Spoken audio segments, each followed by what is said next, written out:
আসসালামু আলাইকুম ওয়া রাহমাতুল্লাহি ওয়া বারাকাতুহু।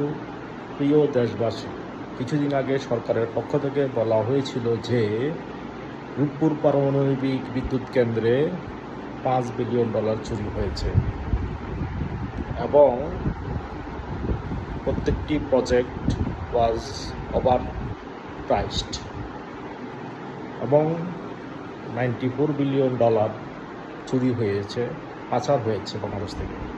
$94 বিলিয়ন পাচার হয়েছে, আর $100 বিলিয়ন মতো লোন। ওকে, এখন আপনি বলবেন যে এত টাকা কেন লোন মানুষ নেয়? আপনার পরিবার যারা বিদেশে থাকে তাদের বেশিরভাগ বাড়ি, প্রতিষ্ঠান, বিল্ডিং, যত রকমের development, everything is constructed or purchased by the loan processing.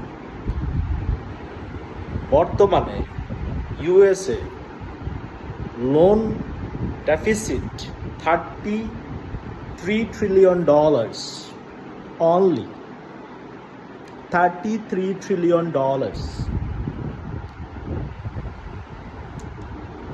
$33 trillion, not even half of the world economy. $30 trillion. China has more than $6 trillion deficit loan.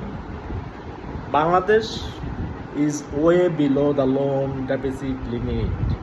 They are not in a deficit yet. We just started the loan. Okay. So, আপনি বলেন, বিদেশে আমরা যারা থাকি প্রবাসে, আমরা loan নিই বাড়ি করার জন্য। সরকার লোন নেয় মানুষকে খুশি করানোর জন্য, মানুষকে খুশি রাখার জন্য। এত এত রাস্তাঘাট, হাজার হাজার কিলোমিটার, এত এত ব্রিজ, কালভার্ট এগুলো করে কেন? দেশের মানুষের জন্য, উন্নয়নের জন্য। দেশের মানুষ যেন ভালো থাকে, শান্তিতে থাকে, সুখে থাকে, যোগাযোগ ব্যবস্থা যেন উন্নতি হয়, তাড়াতাড়ি কমিউনিকেট করতে পারে, বাড়ি যেতে পারে, জবে যেতে পারে, কাজে যেতে পারে, ইত্যাদি ইত্যাদি ইত্যাদি। এবং বিদেশের মানুষ যেন আকৃষ্ট হয়, এই জন্য আমরা ওই দেশে যাই, কারণ এইসব উন্নয়ন দেখে।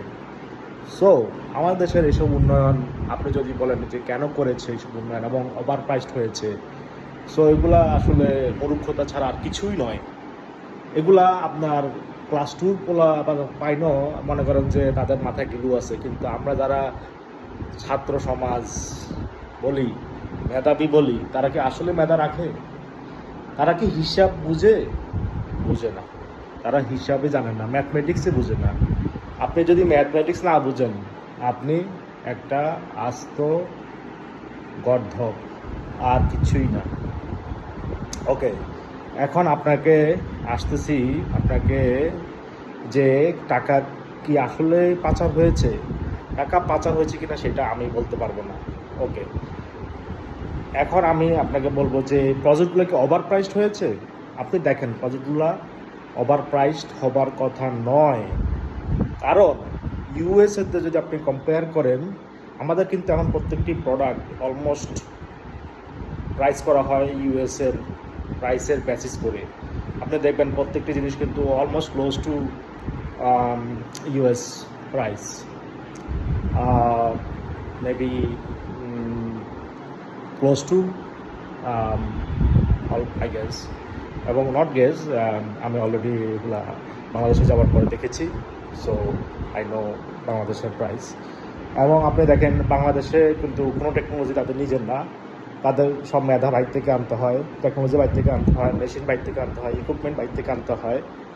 এখন আপনি দেখেন শুধুমাত্র ইউএসএতে JFK এয়ারপোর্ট, যেটা দিয়ে আমরা আমেরিকা থেকে বাংলাদেশে আসি, সেই এয়ারপোর্টের just expansion cost $22 billion, just expansion and renovation cost $22 billion.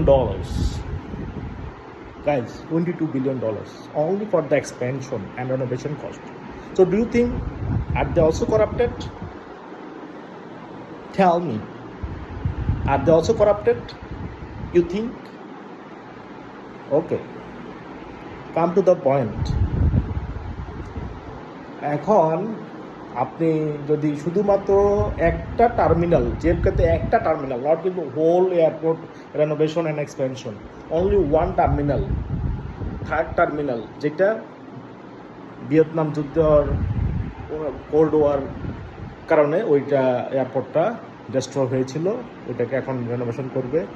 So ওইটা রেনোভেশন এবং এক্সপেনশনের জন্যই $22 বিলিয়ন। সো আমাদের হজরত Shahjalal international airport third terminal করেছে, ওইটা 22,000 কোটি টাকা, যেটা 22,000 কোটি টাকা means 2 billion I guess, yeah, $2 billion. Little bit more than 2.1 billion. So আপনি কি বলবেন যে আমাদের এটা ওভার প্রাইসড? এবং আমাদের যতগুলো প্রজেক্ট হয়েছে আপনি কম্পেয়ার করেন, আমার মনে হয় আপনারা বুঝতে পারছেন যে আমাদের এয়ারপোর্ট থার্ড টার্মিনাল, আমাদের সেকেন্ড টার্মিনাল, থার্ড টার্মিনাল, আমাদের also third terminal, Hazrat Shahjalal third terminal cost 2.1 billion. And ইউএসএতে third terminal they are renovating and expanding for $22 billion, almost 10 times. So you think we are more corrupted?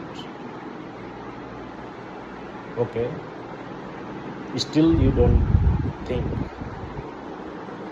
still you think we are the defaulter?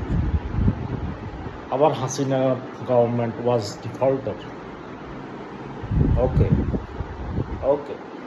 guys, thank you.